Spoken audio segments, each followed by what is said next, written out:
Amen, amen. Amen. Amen. Nous allons appeler encore l'instrument de Dieu qui va encore nous parler ce soir. Nous allons appeler notre frère Simplice. Aujourd'hui, il va nous édifier encore ce soir. Donc, Amen. Et Junior, take the key. Go up to the living room, okay? They might mess up. Alléluia. Amen. Ça fait longtemps qu'on est ensemble, en train de partager ce que Dieu nous donne et nous encourager dans la foi. Ce soir encore, le Seigneur a voulu que nous puissions tous ensemble partager sa nourriture afin que nous puissions grandir. Car vous savez quel est le rôle de la nourriture dans la vie d'un chrétien ou dans la vie d'un homme surtout. Nous tous avons eu une naissance et nous avons eu une période là où nous devons être nourris afin que nous puissions devenir comme nous sommes aujourd'hui. Personne n'est né grand. Tous est né d'abord petit et grand. Amen. Alors aujourd'hui nous voulons nous encourager pour un sujet qui est le chrétien ne fait pas attention. Mais c'est là où le diable nous attrape tous les jours. Tous les jours nous sommes dans la file du diable. Parce que nous ne savons pas qu'est-ce qui est vraiment notre marche lorsque nous acceptons le Seigneur en nous. Le Dieu que nous servons s'appelle parole. Il est la parole vivante. Alors, nous devons être aussi des gens, lorsqu'il prend forme en nous. Lui-même qui était dans ce monde, il disait, il ne fait pas tout ce qu'il est en train de faire, c'est le Père qui est en lui qui le fait. Alors, nous qui avons accepté d'être ceux qu'on appelle chrétiens aujourd'hui, tout ce que nous ferons, ce n'est pas pour nous, mais c'est lui qui nous a appelés pour nous servir, que nous devons témoigner. Donc ta parole, lorsque tu fais une délivrance, tu veux prier pour le cas de maladie, c'est accompagné avec une puissance. Si tu ne sais pas que ta parole qui a une puissance, ce soir tu dois le savoir que ta parole a une capacité incomparable. Ne pense pas seulement que ta parole a une capacité incomparable, seulement que tu pries pour un sujet tel que de maladie ou de délivrance. Non, toute ta vie. Parce que le Saint-Esprit habite en nous. Alors, toutefois que nous sommes remplis du Saint-Esprit, nous sommes remplis du Saint-Esprit, nos paroles doivent être contrôlées. Or, nous avons l'habitude de négliger nos paroles.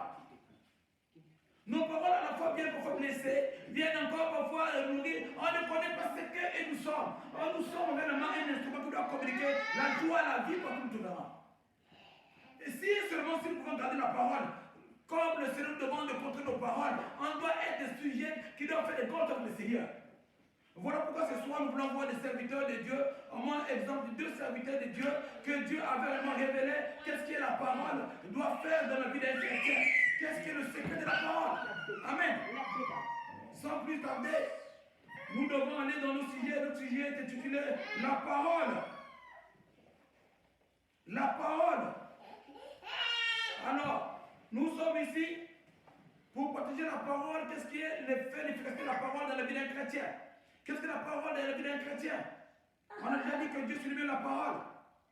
Et la parole, on la trouve où? C'est dans la Bible.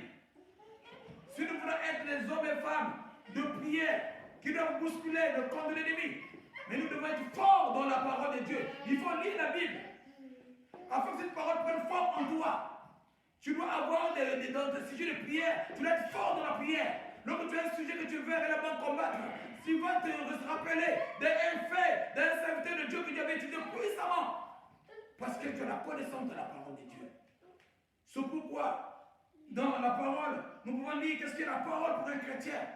Lisons dans Psaume 19, 119, de 105 à 107. Qu'est-ce que la parole? Psaume 119, les 2 versets seulement, 105 et 107. Qu'est-ce que la parole pour un chrétien? Alléluia. Amen. Merci. Verset 5 à 7. Psaume 119, 5 à 7. Les enfants, êtes bien réglés afin que je garde ton statut. Alors je rougirai point à la vue de tous tes commandements. Je te louerai dans la droiture de mon cœur en approuvant les lois de ta justice. Amen. Amen. La parole nous dit très bien. Ta parole est une lampe à mes pieds et une lumière sur mon sentier. Je jure et je le tiendrai d'observer les lois de ta justice. Je suis bien humilié. Éternel, rends-moi la vie selon ta parole. Amen. Amen. Ça veut dire quoi? L'autre on dit de quoi? 119, 5 à 7. 105 à 7 d'abord. Excusez-moi. 119, 105 à 107. J'ai dit 7 et 5 à 7. Somme 119. 119, 105, 107. Comme si j'avais dit 7 à 5. C'est peut-être que c'est de ma part, c'est pas vous. C'est 119, 105, 107. C'est bon? Excusez-moi du dehors. Je relis la parole de Dieu. Ta parole est une lampe à mes pieds et une lumière sur mon sentier. Je jure et je le tiendrai d'observer les lois de ta justice. Je suis bien humilié. Éternel, rends-moi la vie selon ta parole. Amen. Donc la parole rend la vie à quelqu'un. La parole est une lumière à mes pieds, donc à tes pieds. Ta parole ne doit pas être une parole vaine. Une parole qui doit éclairer ta vie tous les jours. Qui doit faire de ta vie vraiment une chose de meilleure. Tous les jours tu te réveilles, tu dors, tu te réveilles, tu crois que c'est une joie, qu'on appelle c'est un jeu. Tu crois que c'est un fait hasard. Oui, dans la vie du chrétien, il n'y a pas un fait hasard. Parce que les gens qui sont endormis ne sont plus réveillés. Il y a des gens qui n'arrivent pas à avoir des sommeils. Il y a des gens qui n'ont plus de pieds. Bon, aujourd'hui la parole là est la lumière à nos pieds pour tous ceux même qui n'ont pas de pieds physiques. Parce que ça vient te faire réjouir. Ce que tu as, ce que tu n'as pas. Tu espères. Il te donne que tu en auras par la foi. Donc la parole est tout pour un chrétien. Le chrétien, lorsqu'il a la parole de Dieu en lui, ce n'est plus lui qui vit, comme disait l'apôtre Paul, mais c'est le Seigneur qui vit en lui. Ça veut dire quoi? Que le chrétien, lorsqu'il fait des choses, tu vois que c'est toi-même qui as pu le faire. Mais c'est le Seigneur qui a disposé, comme le dit, il va ordonner ses hommes de connaître différentes voies. C'est lui qui va ordonner ses hommes de les faire à ta place. Donc il fera la différence avec ceux qui t'attacheront à lui. Tant que tu t'attacheras au Seigneur, tu iras partout. Tu seras vraiment distingué. Parce que le Seigneur va œuvrer pour toi. Va préparer le sentier pour toi. La lumière dans ton sentier, le sentier c'est quoi? C'est la voie, on pourrait dire. C'est ta route. C'est là où tu œuvres toute ta vie. Que ce soit au travail, que ce soit partout tu iras. La lumière là va éclairer. On ne peut pas l'éteindre. Qui peut être la lumière de Dieu? On a pris Joseph qui avait des songes du Seigneur, la lumière du Seigneur. On l'a mené même dans la fosse au lion. Tout le monde qui avait bloqué ce que Dieu avait mis comme lumière en lui. Personne. Tant que tu t'attaches au Seigneur, tu auras la parole de Dieu. Tu respecteras la parole de Dieu. Tu seras une lumière partout où tu seras. Ta voix sera éclairée. Ta maison sera éclairée. C'est vrai que par tes yeux physiques, tu ne vas pas le savoir. Tu ne vas pas le voir comme cela. Mais si tu as les yeux de la foi, tu le verras. Tu le verras pourquoi? Parce que tout ce que tu feras avec le Seigneur, il a dit avec lui, nous ferons des exploits. Il va faire des exploits avec toi. Alors, mes bien-aimés, je vais vous encourager de faire très attention avec la parole. La parole que nous prononçons, nous devons faire très attention. La parole pour te condamner toi-même, pour te délivrer toi-même. La parole pour encore exposer même tes enfants. Moi, j'ai vu des gens comme ça qui ont exposé ou qui ont vendu leurs enfants sans le savoir. Et lorsque les gens ont évoqué pour savoir qui a ordonné de toucher à cet enfant, et l'esprit dit très bien que non, c'est son père, c'est sa mère qui parlait, qui peut tuer cet enfant. Tu es maudite, tu es ceci, les paroles que les femmes sont sorties tous les jours. Nous avons la légèreté des paroles. Nous n'avons pas une parole, nous connaissons nous-mêmes. Nous-mêmes. Si tu dis que je refuse ça, quelque chose que tu vois, tu dis ça là, ça n'arrivera jamais et ça ne va jamais avoir lieu dans ma vie. Ça ne va pas avoir lieu. Amen. Parce que pourquoi on appelle Satan l'accusateur? Lui, il faut qu'il puisse avoir un fait pour qu'il ait à t'accuser. Qu'il puisse avoir une parole. Une chose que tu as eu à faire. Et voilà, il avait dit ceci. Lorsqu'il a tenté N'est-ce pas, il est écrit ici. C'est la parole, la parole. Ça veut dire que toute ta vie, tant que tu resteras fidèle au Seigneur, tu marcheras avec la parole de Dieu. Tu ne peux pas être quelqu'un que l'on peut t'accuser sur le diable. Il va te chercher, mais il ne va pas t'avoir par ta parole. La lumière va te protéger tous les jours. Il ne va pas comprendre pourquoi je n'arrive pas à œuvrer comme je fais d'habitude. Parce que le diable connaît ça. C'est pourquoi il passe par là. Il passe par des ruses. Alors tu rentres au service et il dit que voilà, je l'ai eu de mon corps. Or, la lumière et le ténèbre ne peuvent pas cohabiter. Si tu connais que ce n'est pas cohabiter, quel que soit ce qu'on pourrait te faire, là, le diable pourrait tenter, tu ne peux pas tomber dans cela parce que tu as déjà l'esprit supérieur. Amen. Nous devons comprendre la parole de Dieu encore dans ce que nous pensons tous les jours. Josué 1:8. Qu'est-ce que la parole de Dieu est pour nous? Qu'est-ce que la parole de Dieu est pour nous? Lisons Josué 1:8 que nous connaissons tous. Oh, le Seigneur est magnifique. Le Seigneur est glorieux. Amen. Josué 1, le verset 8. Amen. Alléluia. Amen. Celui qui est dans la page pour lire, Josué 1, verset 8. Verset 8. Josué 1, verset 8. Que ce livre de la loi ne s'éloigne point de ta bouche. Médite-le jour et nuit pour agir fidèlement selon tout ce qui y est écrit. Car c'est alors que tu auras du succès dans tes entreprises. C'est alors que tu réussiras. Amen. Écoutez ce que la parole dit. La parole, c'est la parole de Dieu que nous sommes en train de lire ici. Nous avons la parole physique, donc la parole de l'homme, toi et moi, et la parole de Dieu qui nous fait réunir ici là.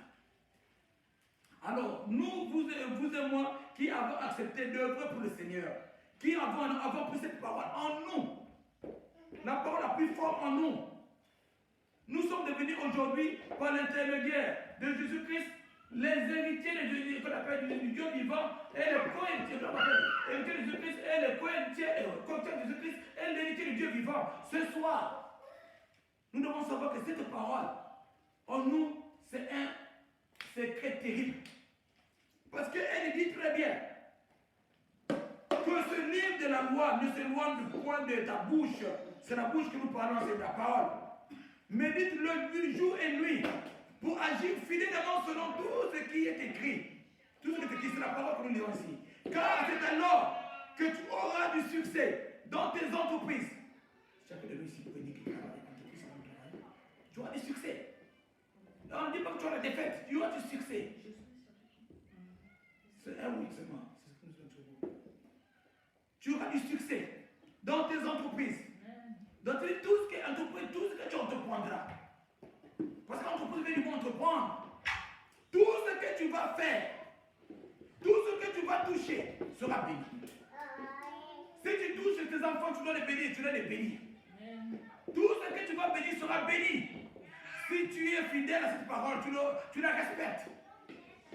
C'est ce qu'on appelle être encore fidèle, qu'on appelle celui qui prend la parole de Dieu, qui respecte fidèlement la parole de Dieu. Donc, ces entreprises, il va faire quoi? Il dit bien, il a dit fidèlement selon tout ce qui est écrit, car c'est alors, ta bouche médite-le jour et nuit pour agir fidèlement selon tout ce qui est écrit. Car c'est alors tu auras du succès dans tes entreprises. C'est alors que tu réussiras sur ton entreprise et tu réussiras. C'est pourquoi nous avons la parole qui déclare que si tu es au Seigneur, tu ne seras pas la queue mais la tête.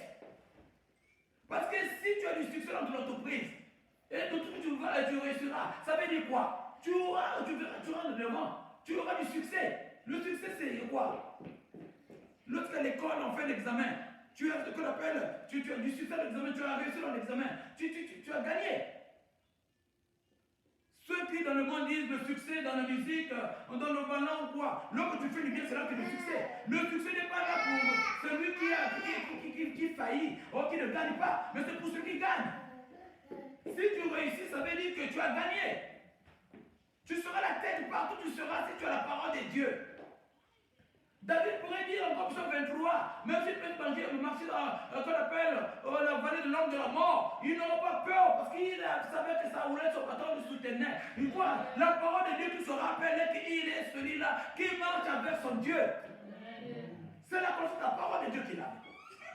C'est ce qui nous occupe ce soir. Que la parole de Dieu est une lampe. Là où il y a le ténèbre, ça cherche le ténèbre, ça éclaire.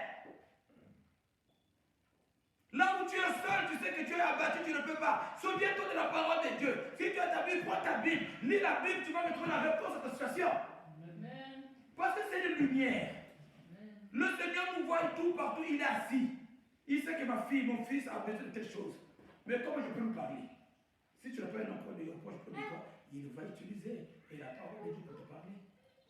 Lorsqu'on dit souvent que lorsque tu pries, il ne faut pas seulement être monotone, parler, prier, toi-même, prier. Après, à un moment donné, tu vas t'arrêter, tu vas écouter le Seigneur aussi. Il va te parler comment? C'est par la Bible. Si tu n'es pas au bout de moi, il ne pas la Bible. Tu vas voir que tu vas ouvrir la Bible, tu auras un passage qui va tomber directement sur ce que tu tourmentais. C'est le Seigneur que tu peux. Et tous les jours, tu pourrais lire la Bible après ta prière. Il va t'emmener dans beaucoup de sujets que parfois tu ne savais pas. Il va te dire voilà, c'est que le serviteur avait fait lorsqu'il avait telle situation. Alors toi aussi, va. Tu vas voir que ça sera facile pour toi de marcher avec ton Dieu.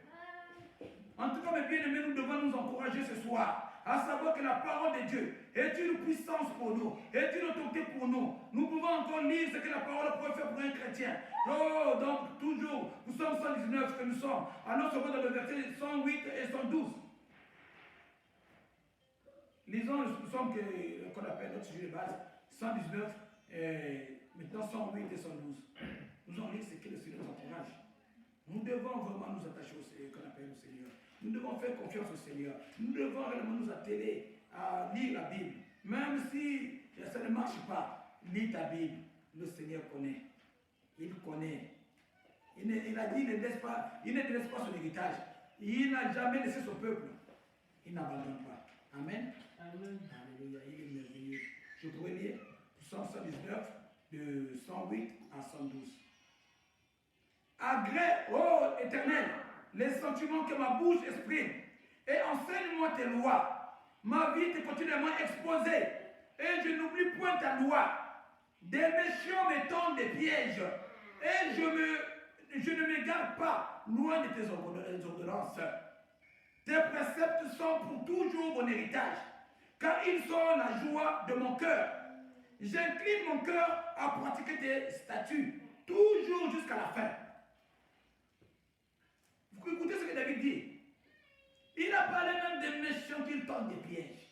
Mais le chrétien croit que les pièges là, qui n'existent pas dans nos vies. Mais frères et sœurs, ça existe. Vous savez, tous les jours que nous prions, c'est comme un enfant qui marche. On fait un pas devant. Le diable connaît que la soeur l'a appris, le frère l'a appris, il a fait un pas de plus. Je dois le détruire. Qu'est-ce qu'il va faire? Énervé. T'as des choses que tu ne comprends pas. Si tu te tombes là, tu repars. Or, Dieu a tout te dit. Lui là-bas, il voit. Il dit, il ne veut pas qu'il va devant. Parce que Dieu donne d'une manière progressive par rapport à la discussion de ta foi. Pourquoi nous pouvons voir des serviteurs de Dieu avec des grâces particulières? Parce que chacun travaille. La manière que tu travailles avec le Seigneur, tu es avec le Seigneur. La manière que tu es paresseux au Seigneur, tu ne seras paresseux. Tu peux être depuis 30 ans, tu vas rester bébé spirituel. Il y a des gens qui disent que moi je prends l'église chaque dimanche, mais ils ne connaissent même pas le verset public. Il ne faut pas le faire de lire la Bible. La Bible c'est seulement lorsqu'ils viennent de l'église. Or la Bible là c'est pour toi, toute une vie comme nous venons de lire. Comment le lire? Nous devons veiller. Nous devons faire un effort de veiller à nos paroles, à tout ce que nous faisions ou nous faisons. Nous devons faire un effort. Un effort tous les jours. Tu dis Seigneur, je te donne mon sentier, je te donne ma sortie, je te donne tout ce que je veux faire maintenant. Alors, le chrétien, c'est la raison pour laquelle le Seigneur demande d'avoir le discernement. Le discernement est pour le chrétien. Tu as prié à peine, tu as jeûné à peine, et si ta femme ou ton mari commence à t'embêter, et toi tu commences à consulter ton mari. Mais qu'est-ce que tu as fait? Tu vas annuler tout ce que tu veux de faire, les efforts que tu as eu à faire. Ça sera nul et sans effet. Parce qu'après toute situation, tu dois avoir toujours un test. Si le Seigneur était tenté après 40 jours, 30 nuits, ce n'est pas par hasard. Parce qu'il savait qu'il est revenu de faire quelque chose. Il nous devons nous tenter s'il est capable maintenant de faire face à cela. Est-ce qu'il va passer son test? Mais il n'a pas passé ce test avec les injures. Il n'a jamais nulle part dans la Bible, on a vu que le Seigneur a demandé par le diable des questions qu'il avait répondu par la colère. Non. Il a répondu par... Il était aussi écrit. Pourquoi? Parce que lui-même était la parole. Et c'est le modèle que nous devons avoir. La parole doit avoir encore fort en nous. C'est vrai qu'on peut venir te taquiner, mais tu vas regarder sur la parole de Dieu. C'est que ta parole te demande de faire ce qui est juste. Amen. Amen. Nous devons le faire et nous devons le savoir. Nous devons savoir que le Dieu que nous servions, il est la parole. Et il a besoin que nos paroles soient encore une lumière, soient encore une open capacité pour nous d'éclairer partout où nous irions, de changer. Raison pour laquelle les chrétiens nous disent même, lorsque nous sommes à l'extérieur, ils disent que ce soit des gens hypocrites, ou soit ce sont les chrétiens. Et nos chrétiens jugent pourquoi? Parce que le diable sait que nos chrétiens ont le secret, mais nos chrétiens ignorent le secret. C'est pour qu'ils l'accusent. Il dit, soi-disant qu'ils prient, soi-disant ils se sentent eux qui partent là-bas. Mais regardez ce qu'il a dit. On a vu des frères, des sœurs, plier même les linges comme ça là. Plier, que moi aujourd'hui là je vais montrer ma parole. La parole d'un chrétien. Pendant que la parole, les coups de poing de chrétien, c'est dans la Bible. Ça c'est le coup de... C'est vrai, nous sommes formés de la chair. C'est vrai qu'il n'est pas vraiment, comme on appelle, aisé de supporter des choses. Mais si nous pouvons lire beaucoup la Bible, on va dire qu'il ne faut pas avoir la colère, c'est mal faire. On peut nous dire encore très bien, comme quelque chose dans la Bible là-bas qu'il faut que je ne t'appelle là, de temps jusqu'à la fin de la nuit. Ça veut dire que tout ce que tu peux faire la colère là, c'est pour te casser ton âme. Parce que si tu as la colère là, tu ne peux pas prier. Même tu peux prier là, ne sais pas. Non, on n'aura pas de la place. Parce que si on voit la vie de Jésus-Christ lui-même, lorsqu'il est passé sur la croix, on l'a maltraité, on l'a insulté, on l'a même questionné d'abord au départ. Qu'est-ce qu'elle était sa réaction? Même lorsque Paul l'avait, et Pierre avait coupé l'oreille de ce soldat, il l'avait rendu. Il avait dit que s'il avait besoin de se défendre, il pouvait appeler les gens, les anges pour lui défendre. Mais comme nous sommes chrétiens, lui-même il est notre modèle, mais de grâce, c'est le modèle qu'il nous demande. Que nos paroles soient une parole qui doit s'intéresser à proclamer des choses qui doivent donner sens à la vie. L'encouragement à celui qui t'écoute. C'est-à-dire que il y a des gens qui disent, moi je vais attendre sa tête sur la parler. Elle me fait bien. Si ma tante sur la parler, elle me fait bien. En tout cas, la parole que tu vas donner m'a refroidi. Ah, m'a réjoui. Il y a des gens qui sont venus au Seigneur seulement pour ça. Ils sont venus chercher et faire la cour à une femme. Mais la femme l'a accordé encore quelques jours avec des paroles justes. Ah non, moi je vais venir là où tu es. Je vais être avec cette femme parce qu'elle vient vraiment de me donner quelque chose que je ne savais pas. À la place de l'insulter, tu l'as encouragé de venir ce qu'il a dans sa vie. Amen. Amen. Donc la Bible doit être au coup de poing, ce qu'on appelle le coup de tête. Tout ce que nous pouvons taper par la chair, ça soit pour nous la Bible, des versets bibliques. Quand on peut se donner le nom des versets bibliques, ça sera du bon pour nous. Amen. Sans plus tarder, c'est seulement une exhortation, nous n'avons que 2 messages qui nous restent. Et maintenant, nous sommes toujours dans le même passage. C'est notre inspiration de ce soir, 119 toujours. Maintenant, nous prenons de 115 à 116. Toujours le même passage. Disons ce que Dieu va nous encourager encore. 116. Éloignez-vous de moi, méchant, afin que j'observe le commandement de mon Dieu. Soutiens-moi selon ta promesse, afin que je vive et ne me rends point confus dans mon expérience. Amen. Amen. Écoutez, c'est David qui nous parle. Vous savez que David avait une vie qui était vraiment combattue. Vous connaissez l'histoire de David. Vous connaissez l'histoire de David. Oui. Lui, jusqu'avant qu'il ne devienne même roi, il y a celui qu'on appelait qui était là comme roi Saoul qui voulait jusqu'à lui qui avait la décision qu'il faut qu'il les tue pour qu'il soit à l'aise. Mais lui, il a eu l'occasion de même tuer David là. Il est venu seulement prendre, il a dit même à son garde corps, ne le tue pas. David, pendant qu'il dormait, il est venu seulement prendre son épée.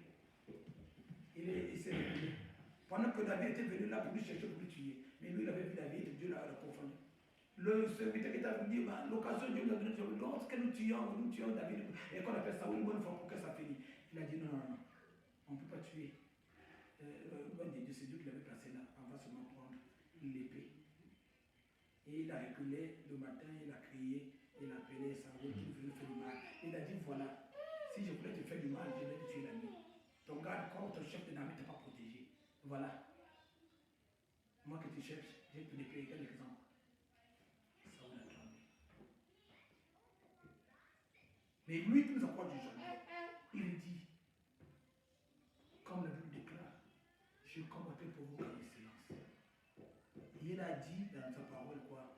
Il a dit clairement ici là que dans 105 et 106, éloignez de moi, méchant, afin que j'observe les commandements de Dieu. Donc c'est la même chose que fait à Saül. Son serviteur qui était avec lui, qui avait ses flèches, voulait tuer. Il a dit non, non, non, non, non. Éloignez de moi les méchants. Les chrétiens aujourd'hui, nous venons dans le monde que nous sommes. Combien d'amis méchants que tu as eu? Le méchant, parfois, il n'a pas tué, mais des conseils méchants. Il y a des camarades que vous avoir qui vous donnent des faux conseils. Toi, tu es le chrétien, tu es la chrétienne. Parfois, tu acceptes des conseils qui n'ont pas de pied et de main. Tu ne te rappelles pas, tu ne fais pas même la comparaison avec ta Bible, avec ta vie, que tu as vraiment accepté le Seigneur de mener tous les jours. On a envie des chrétiens qu'on a menés dans des situations qui n'étaient pas les leurs, mais ils n'ont pas montré qu'ils étaient lumière, ils ont quitté les ténèbres de l'oreille. Lorsqu'on va taper la soeur, on dit que tu as fait la soeur de Charlotte aussi. La soeur de Charlotte, qu'est-ce que tu as fait? Oh non, mais le jour qu'elle était avec elle, voilà ce qu'elle avait fait. Quelle était ta part dans cela? Quelle était ta part dans cela? Ici, David a dit, éloignez de moi vous les méchants. Mais est-ce que qui a la capacité entre vous et moi ici? Qui pourrait dire ça à un frère, qu'on appelle ça à un collègue, des camarades dans ce monde? C'est lui qui vient toutefois. Parce que le discernement qu'on te donne, c'est de savoir si celui-là vient pour moi, c'est pour des bonnes ou des mauvaises choses. Parce que toutefois, les gens qui font sortir là, tu te dis, ah, est-ce que le frère là est sérieux? La soeur est sérieuse. Il faut avoir le courage, en plus le courage, le courage de dire éloignez de moi les méchants. C'est-à-dire qu'il veut observer, il veut marcher avec son Dieu, il veut respecter la parole de Dieu. Il ne veut pas des choses qui ne donnent pas le sens de sa parole. Ce qu'il a pris, ce qui fait la joie de sa vie. Au milieu de chrétiens, on a des rancunes. Il y a des chrétiens qui savent que les rancunes sont pas bons. Quelqu'un va dire l'ennemi de mon ennemi et de mon ami est mon ennemi. Un chrétien.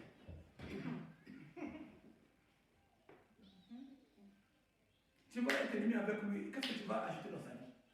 Tu es posé pour toi, il est pour chez lui ou chez elle. Tu vas être ennemi de ton ennemi pour faire quoi? Et ça va te donner aussi. Et tu veux aller au Seigneur sur le prière. Tu es là, Seigneur, bénis-moi. Tu oublies que tu es l'ennemi de l'ennemi, que d'appel de ton ennemi.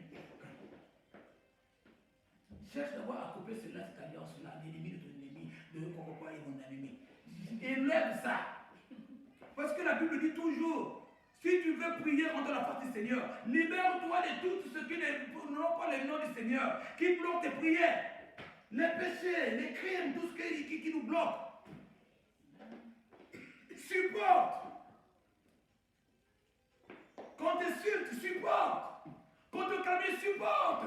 Quand tu dis des choses qui n'existent pas, le Seigneur en a encaissé tant. Mais le chrétien, c'est un chrétien de luxe. Le chrétien ne veut pas passer par là. Oh, c'est le chemin de la croix. Il a dit, celui qui veut le suivre, il porte sa croix. Mais ta croix, là, quand tu sais la croix, là, tu connais la croix, là, c'est quoi? C'est notre domaine. La parole. Lorsqu'on te fait ce qu'est une parole, le frère c'est lui qui t'insulte. Ah, mais pourquoi le frère que vous m'insulte?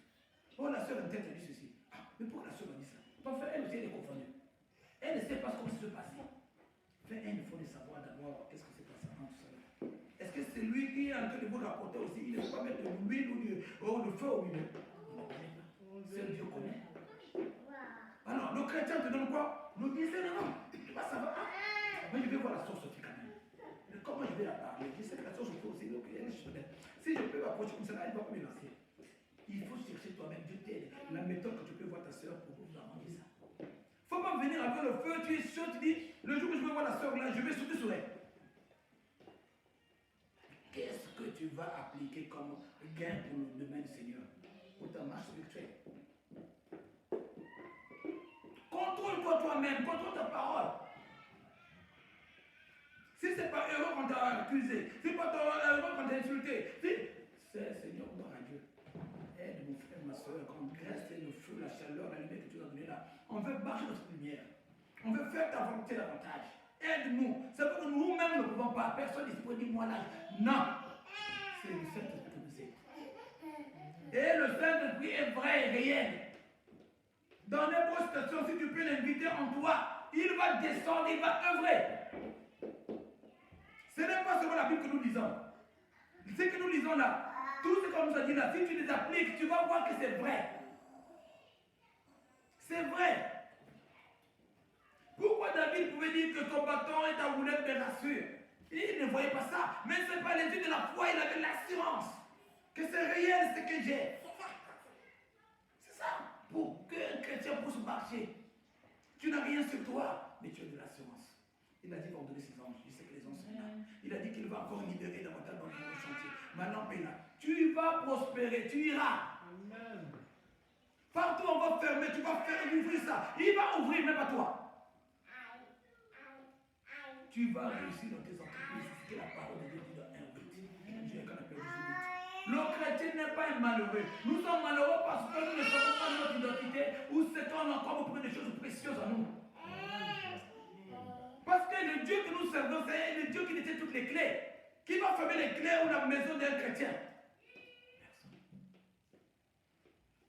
La Bible dit très bien, là où la maison humaine s'arrête, c'est là où Dieu prend place. Là, ce que tu ne vas soulever, Dieu ne tente jamais ses enfants au-delà de leur force. Au-delà de cette situation qui t'arrive pour te faire quoi que ce soit. Dieu sait qu'il a placé la capacité en toi. Souviens-toi, dis Seigneur, voilà, je te sers. Alors, agis. Si tu n'agis pas, ce sera ta honte. Parce que moi, je te sers. Tu me dis de servir, je suis ta parole. Bon, maintenant, pourquoi tu ne veux pas agir? Amen. Amen. Parce que personne pourra par lui-même, dans ce monde, mener sa vie seul sans l'associer au Seigneur. Raison pour laquelle la parole, pour aller plus loin, nous dit très bien celui qui gagne la maison sans l'associer la gardera en vain. Tôt ou tard, lorsque tu auras des problèmes là, tu vas faire comment? C'est quoi? Donc, mes frères et sœurs, essayez de nous encourager, de faire gaffe. Que nos paroles ne soient pas des paroles qui doivent aller détruire, qui doivent aller faire des bois que ce soit, mais des paroles qui doivent construire. Qu'on puisse être encore des instruments qui vont avoir la capacité de réconcilier les gens, de ramener les gens. Que Dieu brise nos cœurs, qu'il nous donne un cœur pour être à lui servir, à écouter sa voix, à avoir le discernement. Amen. Amen. Nous allons finir maintenant dans Proverbe 12, 25 à 26. Proverbe 12, 25 à 26. En tout cas, faisons un effort, mes frères et sœurs. Tu connais ton mari, tu connais ta femme. Lorsque ça ne marche pas, lorsqu'elle est en colère, lorsqu'elle essaie d'avoir des paroles qui vont aller contrairement à ses décisions. C'est-à-dire que tu lui donnes un mot qui va vraiment lui briser, même il dit, ah, moi je pensais qu'elle pouvait faire quelque chose pour que je tape. Moi, mon aîné avait une femme comme ça, qui aimait seulement qu'on lui tape. Amen. Proverbe 12. 25 à 26. Donc elle vient pour faire des paroles bizarres, la nuit, souvent ils vont se battre pour les bizarres. Mais toi, en tant que chrétien, tu n'as plus besoin de ça. Tu vas savoir, ça c'est seulement des choses qui vont m'amener dans le péché. Je marche dessus. Amen. Amen. Alléluia. Proverbe 12, 25 à 26. L'inquiétude dans le cœur de l'homme là-bas, mais une bonne parole de Jésus. Le juste montre à son ami la bonne voie, mais la voie des méchants les égare. L'inquiétude dans le cœur de l'homme là-bas, mais une bonne parole de Jésus. Le juste montre à son ami la bonne voie, mais la voie des méchants les égare. Proverbe 12, Verset 5 à 25 à 26. Je le lis encore un peu au nom du Seigneur. Merci ma soeur. Qu'est-ce que la parole nous dit dans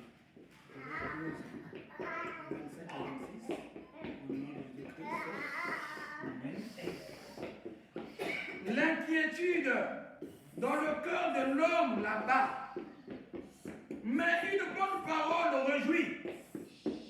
Le juste montre à son ami la bonne voie, mais la voie des méchants les égare. Amen. La parole nous dit très bien ici. Il y a des gens qui ont l'inquiétude, ils ont des soucis, ils ont des problèmes qui les embêtent, mais ils ont besoin d'avoir une bonne parole qui doit leur faire réjouir. J'ai dit, je peux appeler ma soeur Charlotte. Peut-être, je vais me soulager dans cette situation. Tu appelles la soeur Charlotte, quand tu réponds là, tu sens même comme si c'est Dieu qui te parle. Et tu dis que tu es là, tu dis, oh. Qu'est-ce que je pensais moi? Vous voyez? C'est comme quelqu'un pourrait dire à son frère, il avait appelé son frère, il dit que moi, je veux maintenant mourir parce que tel problème me dépasse. Mais donc il appelle son frère là, son frère lui dit, oh, mon frère, laisse, ne meurs pas d'abord. Moi, je vais prendre ce que tu as déjà d'abord, les biens que tu as dans ce monde, qui me manquent moi là, mais je vais en paix. Et toi, tu dis que ça t'embête, tu veux mourir maintenant. Laisse-moi, je vais prendre tes 2 femmes que tu as, tes 2 maisons, tes voitures que tu as. Le frère a dit, oh, donc ce que moi je refuse, je dis que ce n'est pas bien pour moi. Et d'autres sont plus d'envier. Alors je vais mourir. Donc tu dis que vous avez une façon de sauver la vie de quelqu'un. Le chrétien a la façon. Le frère qui t'appelle pour un problème, tu as la capacité de l'exhorter. Tu dis, frère, ça c'est pas bien. Regarde celui-là, ce qu'il avait fait. Regarde la Bible, ce que la Bible parle. Regarde la sœur là. Tu vas nous faire réjouir, comme la Bible le dit ici. Son cœur, il va dire, oh, je ne peux pas m'inquiéter. D'abord, m'insulter, c'est parti. Je peux continuer ma chose. Est-ce que l'insulte te bloque la route? L'insulte est écrit sur toi. Tu continues ton chemin. Mais le chrétien, pour faire s'arrête là, il veut défendre l'insulte lui-même. Tandis que l'insulte, c'est fait partie de ta croix. Amen. Amen. Le chrétien va le savoir. Tous ceux qui vont œuvrer pour le Seigneur, il a même dit lui-même, si tu es l'ami de moi, tu es l'ami de Dieu. Le monde va t'haïr. Le monde ne va pas t'écouter. Le monde doit faire de telle sorte te combattre parce que tu as la lumière en toi. C'est pourquoi 2 personnes et 2 vies différentes ne peuvent pas faire long feu. Lorsque tu viens chez un voleur, tu ne voles pas, il va t'haïr, il va fuir ou toi tu dois le fuir. Parce que vous n'avez pas les mêmes habitudes. Amen.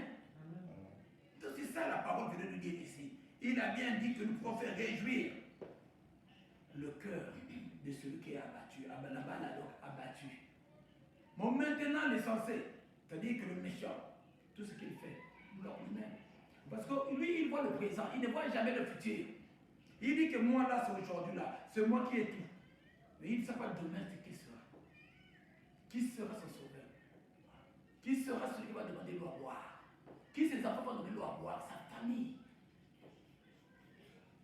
On a vu ça, mon frère, ma soeur. Excusez-moi de parler des choses du monde, parce que nous sommes dans le monde.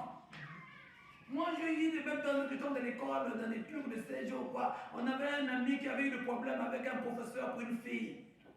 Mais le temps de qu'on appelle le BPC, ce qu'on appelle sport ou sport, comme on appelle ça, pratique de sport là. Celui qu'on m'a demandé, envoyé comme juge principal, celui qu'on appelle, c'est le professeur là.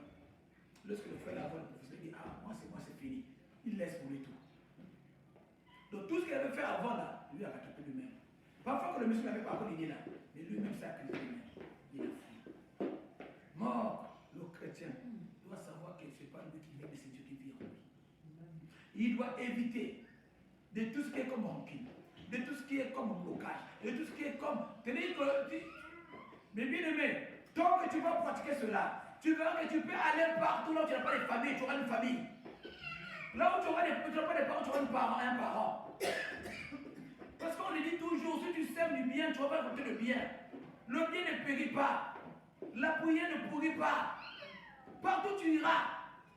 Tout ce que tu faisais du bien aux autres là, ils t'ont dit à la femme là, à le frère là, Seigneur, tant le temps viendra, tu vas moissonner cela. Tu vas recevoir. Tu vas te dire toi-même comment ça s'est passé. Mais Dieu voit, il connaît que tu vas dans tes vies. Amen. Alors, c'était un encouragement. Mais bien aimé, maintenant, qu'on appelle garde à notre parole. Que la parole de Dieu influence notre vie. Que notre parole soit une parole qui doit venir réjouir le cœur de l'autre. Comme on veut dire. Que notre parole soit une parole qui doit vraiment venir à changer les décisions mauvaises qui étaient prises par le frère ou la sœur. Ta parole vient encourager que ça c'est mauvais faire, ça c'est mal faire. Regarde ce que Dieu nous encourage. Amen. Si tu as vu le problème ce soir, ou hier, ou maintenant tu continues à garder rancune à quelqu'un, tu vas nous saluer. Priez, la Bible nous dit priez même pour vos ennemis. Tu dis qu'ils ne prenez pas leur fardeau. Leur fardeau là c'est pour venir te bloquer. Laisse faire le Seigneur. Parce que Dieu connaît ce qu'il a placé comme Père en toi. Il connaît ce qu'il avait programmé pour toi, pour ta vie. Tu ne peux pas le changer. Alors même si tu peux aller combattre là-bas, tu peux vouloir faire encore ce que tu veux faire. Tu ne vas rien faire. Ce que Dieu avait dit, c'est ce qui va s'accomplir. Amen. Alors ce soir, le Seigneur t'encourage d'être vraiment en paix avec tout le monde et de se réjouir avec Dieu. Avoir la parole de Dieu comme un modèle et que le Seigneur change notre manière. Chacun de nos défauts. Que cette parole vienne nous forger, vienne nous changer davantage, de se débarrasser d'autres choses. Je sais que moi, je suis souvent colérique. Seigneur, aide-moi de me débarrasser de la colère. Moi, c'est chacun de nous connaît lui-même. Connaît lui-même, c'est que ça c'est mon défaut. Ça, ce que la soeur a dit, c'est vrai. Moi, je dois me combattre là. Je vais me arranger. Amen. Alors Dieu bénisse sa parole, que c'était notre Amen. Amen.